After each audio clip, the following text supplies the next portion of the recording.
Hello students, next topic है हमारा structure. Structure क्या है? Collection of variables of different data types under a single name. इसको हमने लास्ट लेक्चर में भी डिस्कस किया था कि जब भी हम एक सिंगल ऑब्जेक्ट के लिए मल्टीपल एलिमेंट्स को स्टोर कराना चाहते हैं एक सेम ग्रुप में या सिंगल ग्रुप में, तो उसे हम क्या कॉल करेंगे? स्ट्रक्चर। किसी भी स्ट्रक्चर को डिफाइन करने के लिए जो हमारा कीवर्ड यूज होगा वो है STRUCT, स्ट्रक्ट। ठीक है। और स्ट्रक्चर जो है हमारा ये एक यूजर डिफाइंड डेटा टाइप है, और इस स्ट्रक्चर के डिफाइन करने के लिए हमारे पास सिंटेक्स है स्ट्रक्ट, जो कि आपका कीवर्ड है, स्पेस उस स्ट्रक्चर का name, curly braces open, data type space member 1, data type space member 2, and so on, and curly braces close with semicolon। तो लास्ट एग्जाम्पल में हमने स्टूडेंट का एग्जाम्पल लिया था, और उस स्टूडेंट के एग्जाम्पल पे जो हमारा डेटा टाइप था उसमें हमारा क्या था? इंट टाइप और इंट, और जो मेंबर नेम हमने वहाँ पे डिफाइन किया था दैट वाज रोल नंबर। ठीक है।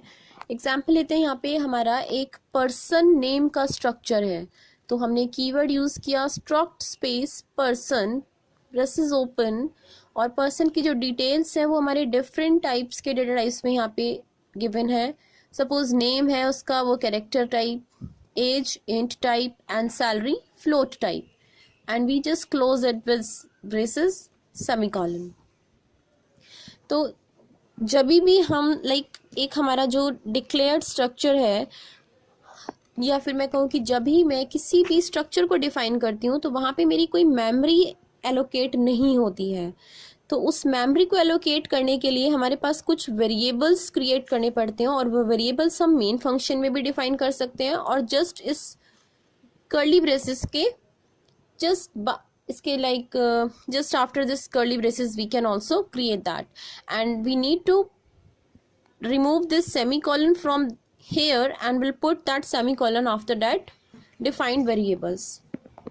so look at here, जो मेरा defined structure था उस defined structure को memory allocate करने के लिए जो मैंने variables यहाँ पे define किए वो है persons नाम के structure में जो variables हैं person 1, person 2, और जो मेमोरी एलोकेट की है मैंने मैक्सिमम इनके लिए वो कितनी की है?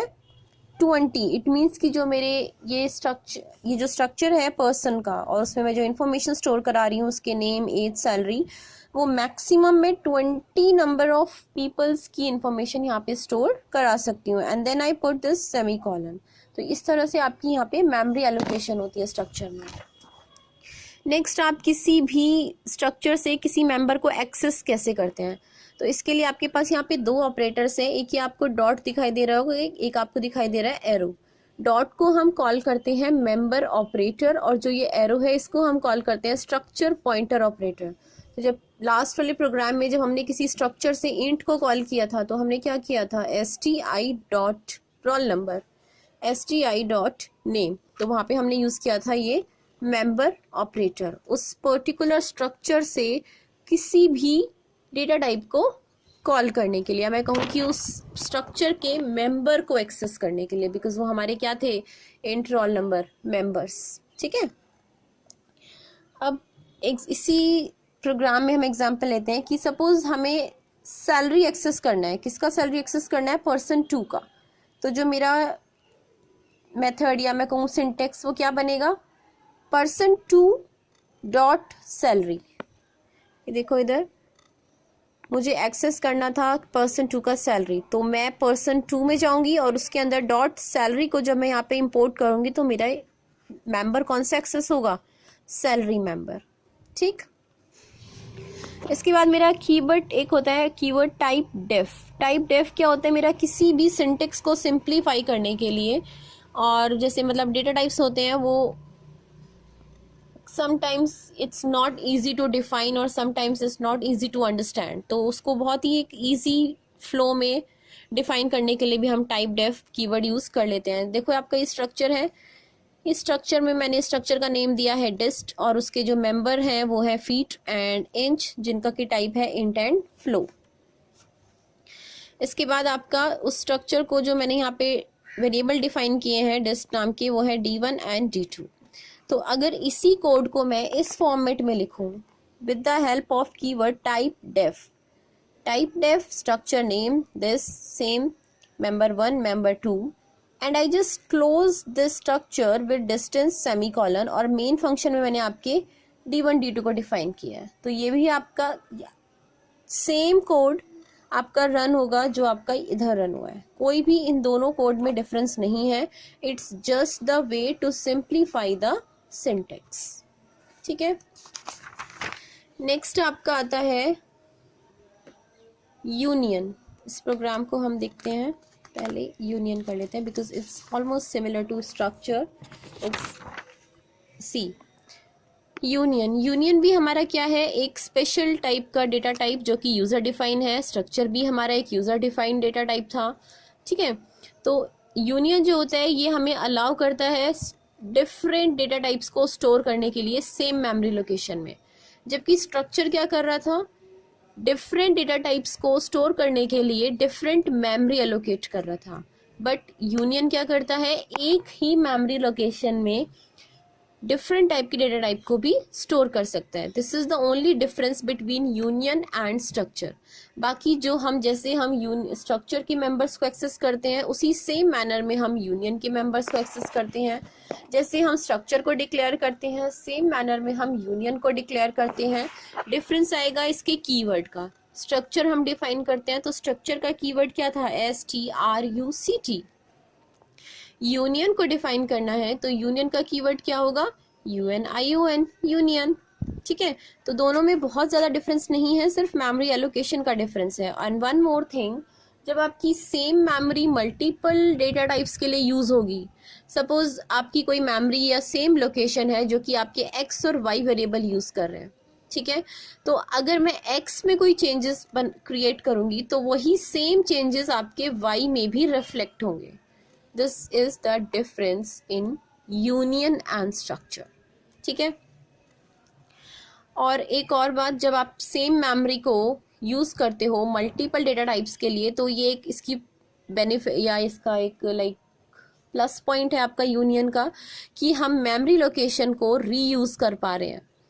We do not need to allocate memory again and again, हम सेम मेमोरी को रीयूज़ कर रहे हैं अपने मेंबर्स को डिफाइन करने के लिए। And very important thing for union कि आप एक मेंबर को सिंगल टाइम पे सिर्फ एक ही मेंबर को एक्सेस कर पाते हैं, जबकि स्ट्रक्चर में हम क्या कर रहे थे, हम सिंगल टाइम पे मल्टीपल मेंबर्स को एक्सेस कर पाते थे बिकॉज हमारे पास वहाँ पे डिफरेंट मेमोरी एलोकेशंस थी। But in case of union मेरे पास सेम मेमोरी लोकेशन है, या मैं कहूँ कि सिंगल मेमोरी लोकेशन है, तो सिंगल मेमोरी लोकेशन को में मैं किसी भी मेंबर को एक्सेस करने के लिए सिंगल टाइम पे सिंगल मेंबर को ही एक्सेस कर सकती हूँ, मैं मल्टीपल मेंबर्स को एक्सेस नहीं कर सकती एक टाइम पे। ठीक है, आपका सिंटेक्स सेम है, you can see here union, आपके यूनियन का नेम ब्रैकेट ओपन, आपकी प्रॉपर्टीज जो भी आप उसमें यूज़ करना चाहती हो, int, float, character and so on, close and data जो आपका यूनियन का नेम था विद सेमीकोलन। ठीक, तो जो यहाँ पर डेटा आपका कीवर्ड, ये वेरिएबल डेटा जो मैंने डिफाइन किया है यूनियन के लिए, ये आपके मल्टीपल डेटा टाइप्स को स्टोर करा रहे हैं। कौन कौन से, इंट को, फ्लोट को और स्ट्रिंग जो कि आपकी कैरेक्टर टाइप की है। ठीक है, और बाकी इसका एक्सेसिंग मेथड और declaration method, this is almost same to the structure. Now program अगर हम इसका देखें, आपका एक प्रोग्राम है यहाँ पे, एनुअल एग्जामिनेशन है, वहाँ पे आपको 10 स्टूडेंट्स के 3 सब्जेक्ट्स के मार्क्स आपको कंडक्ट करने हैं। तो प्रोग्राम बनाना है कि जिसमें आप ये डेटा रीड कर सको। आपका इसी टाइप का सेम फॉर्मेट आपको एग्जाम में भी मिलेगा, उसमें आपसे किसी अदर फील्ड की इंफॉर्मेशन वो डिफाइन करवा सकता है। ठीक है, तो सपोज आपको यहाँ पे जो डेटा रीड करना है वो करना है आपको 10 स्टूडेंट्स के 3 सब्जेक्ट्स का। क्या क्या डेटा रीड करना है, टोटल मार्क्स जो भी आपके स्टूडेंट्स को मिले हैं, हाईएस्ट किस सब्जेक्ट में है और किस स्टूडेंट ने सिक्योर किए, and the student who obtain the highest total marks, total marks highest किसको मिले। तो सबसे पहले हम क्या करेंगे, ये हमारा स्ट्रक्चर, ये प्रोग्राम जो बनाना है मुझे स्ट्रक्चर का हेल्प से बनाना है। तो मैंने स्ट्रक्ट डिफाइन किया आपका स्टूडेंट, और उसके अंदर मेरे 3 सब्जेक्ट के मार्क्स दे दिए, सब्जेक्ट 1, सब्जेक्ट 2, सब्जेक्ट 3। अब तीनों सब्जेक्ट के मार्क्स मेरे डेफिनेटली इंट में ही होंगे।